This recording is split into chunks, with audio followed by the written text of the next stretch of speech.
ട്രെയിനിനുള്ളിൽ സംശയാസ്പദമായ സാഹചര്യത്തിൽ കണ്ടെത്തിയ ബാഗ് ഉടമസ്ഥനെത്തി തിരികെ എടുത്തു. തിങ്കളാഴ്ച രാവിലെ 9:30 മധുരയിൽ നിന്നും പുനലൂരിലെത്തിയ പാസഞ്ചർ ട്രെയിനിലാണ് ബാഗ് കണ്ടത്. മധുരയിൽ നിന്നും നെടുമ്പാശ്ശേരി വിമാനത്താവളത്തിലേക്ക് പോകുവാനായി ട്രെയിനിൽ കയറിയ തമിഴ്നാട് തൂത്തുക്കുടി സ്വദേശി Raghupati Sreenivasan bag ട്രെയിനിനുള്ളിൽ മറന്നുവെക്കുകയായിരുന്നു.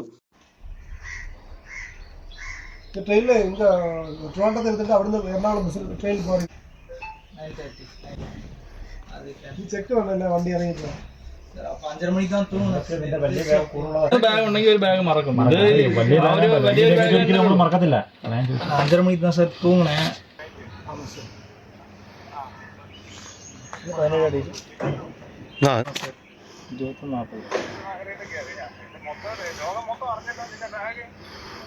Bag brown colour bag ആണ്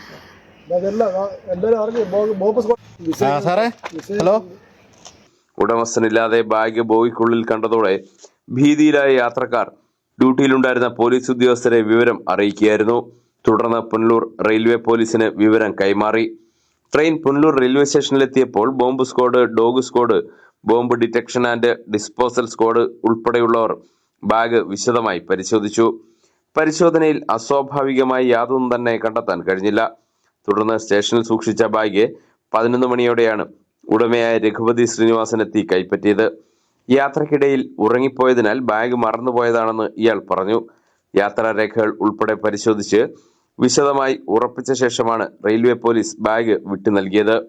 ന്യൂസ് ബ്യൂറോ, പുനലൂർ.